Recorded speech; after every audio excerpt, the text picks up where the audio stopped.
సాధక ప్రియులందరికీ నా యొక్క నమస్కారం.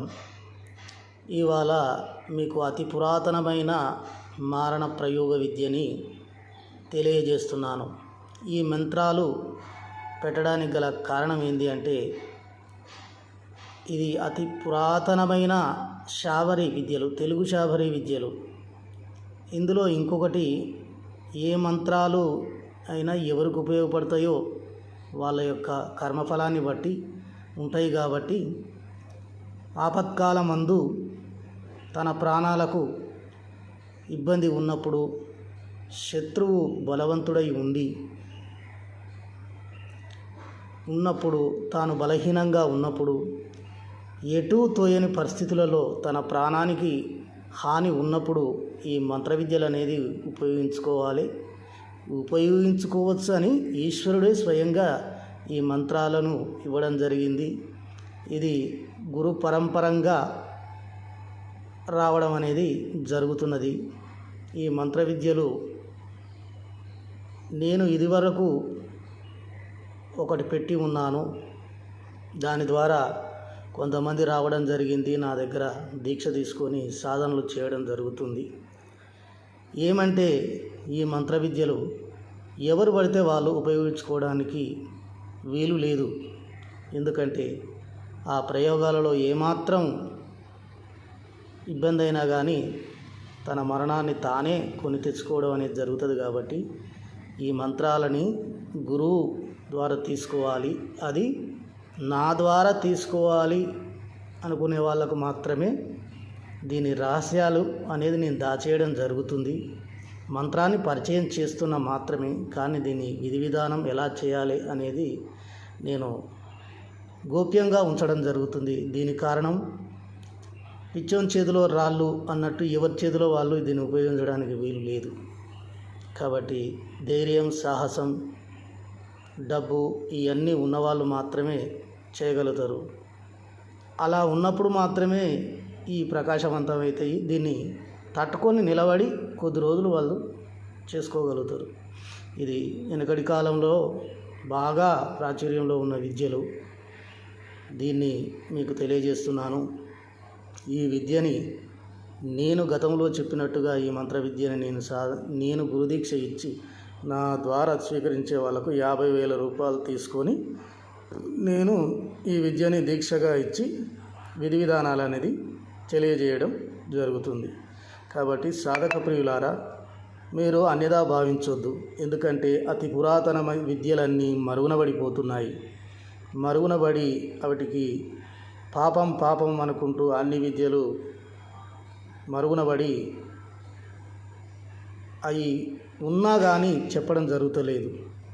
కాబట్టి పాపం కాదు, మన ప్రాణం మీదకి వచ్చినప్పుడు తప్పకుండా విద్యలను ఉపయోగించుకొని బయటపడవనే ఈశ్వరుని ఆనతి కూడా ఉన్నది. కాబట్టి మీరందరూ ఏది ఏమైనా కానీ ఈ విద్యని నేర్చుకొని వాళ్ళని ఒక ఆట ఆడియాలనుకుంటే మీరు ఆట ఆడియొచ్చు, పండబెట్టవచ్చు, పైకి పరలోకానికి కూడా పంపించవచ్చు. అది ఎప్పుడు మీ ప్రాణానికి, మీ కుటుంబానికి హాని ఉంది, మేము తట్టుకోలేని పరిస్థితిలో ఉన్నాం, వాని వల్ల మా కుటుంబమే ఆత్మహత్య చేసుకొని పోతుంది, మాకు రక్షణ ఎవరు అనుకునే దీనస్థితిలో ఉన్న వాళ్ళకు మాత్రమే ఈ ప్రభావితం అవుతాయి. కాబట్టి వాళ్ళ కోసం ఉపయోగించుకోవచ్చు. కాబట్టి నేను ఈ మంత్రాలను పరిచయం చేస్తున్నందుకు మీరు అన్యదా భావించకండి. అందరూ ఇలాగనే అనుకోనే మహామంత్రాలు ఎన్నిటినో కాలగర్భంలో కలిసిపోయాయి.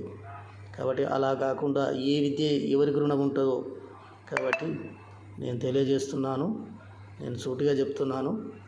ఈ మంత్రాన్ని ఎవరైనా నా ద్వారా గురు దీక్ష తీసుకొని నేర్చుకొని సాధన చేసి వారి పనులకు ఉపయోగించుకోవాలంటే 50,000 రూపాయలు నేను తీసుకొని దీన్ని మీకు నేర్పడం అనేది జరుగుతుంది.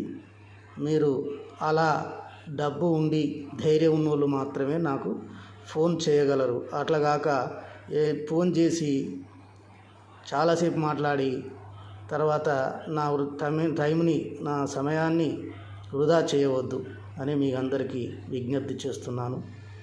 సాధక ప్రియులారా, మీరందరూ సరే, కావలసిన వాళ్ళు మాత్రమే నాకు ఫోన్ చేసి రాగలరు. మీరు డబ్బు తక్కువ తీసుకోండి, ఇది తీసుకోండి, అది తీసుకోండి అనేది ఏం లేదు. ఈ సాధనలో అతి రహస్యమైన భయంకరమైన సాధనా విధానాలు ఉంటాయి కాబట్టి మేము అంత తీసుకొనే నేర్పగలుగుతాం. అలా ఇష్టం ఉన్నోళ్ళు మాత్రమే రాగలరు. వేరే రకంగా అనుకుంటే నాకు ఫోన్ అనేది చేయరాదు. కాబట్టి ఎందుకంటే మేము చాలా గొప్ప గొప్ప విద్యలను సాధన చేసి ఉంటాం కాబట్టి మమ్ము విసిగించినా కూడా ఆ పాపఫలం అనేది మీకు అంటుతుంది. కాబట్టి అలా కాకుండా చాలా ఆలోచన చేసి అన్నీ ఉంటే సర్దుకొని నాకు ఫోన్ చేసి రండి. చేస్తే మీకు ఆ విద్యని ప్రసాదించి విధి విధానాలతో సహా ఇవ్వడం జరుగుతుంది. కాబట్టి అవన్నీ ఆలోచన చేసుకొని సాధక ప్రియులందరూ గమనించవలసిందిగా ప్రార్థన. మంత్రం వచ్చేసి హరి ఓం నిర్మిని కర్మిని ఘర్మిని గుండెలు పేగులు రక్తమాంసము నీకు ఆహారం పెడతని రావే నా రక్తమసి రావే నా పోతునూరు మసి నిన్ను గొడుదునా నీ పిల్లతల గొడుదునా నీ సన్ను రొమ్ము మీద రాళ్ళు గొడుదునా నీ మెదడు తీసి నా పంచభూతాలకు ఆహారంగా పెడుదునా అరికాళ్ళు అగ్నిమంట పిక్కలు భీముని మంట తొడలు 90 కోట్ల శక్తుల మంట నడుము నాగేంద్రుని మంట భుజాలు భూదేవిని మంట శిరస్సు శ్రీరాముని మంట నా పగవాన్ని బట్టి పిక్కలు పగలదీసి గుండెలు కములదీసి దుబ్బలు దూర్ణాలు కట్టి పేగులు జంజాలు తీసి వేస్తివా వేసినవు అట్లు కాకపోతే ఇపలపెల్లి భిక్షమయ్య ఆజ్ఞ తప్పిన మాన్యకొండ నారాయణ ఆజ్ఞ తప్పరాదు చల్ చల్ ఉటావు జల్దీ కరో ఛత్. ఇది శాబర విద్యలు, తెలుగు శాబర విద్యలు ఇవి ఇలాగనే ఉంటాయి. కానీ పని విషయంలో మాట అద్భుతంగా పనిచేస్తాయి, అట్లా తిరిగే లేదు. కాబట్టి ఈ మంత్ర విద్య రహస్యాలన్నిటిని నేర్చుకొని మీ పనులకు ఉపయోగించుకోవచ్చు. కాబట్టి మీరు అన్ని విధాలుగా సిద్ధమైన వాళ్ళు మాత్రమే నాకు ఫోన్ చేసి రాగలరు. అలాగనే నా ఛానల్ని సబ్స్క్రైబ్ చేయవలసిందిగా మనవి.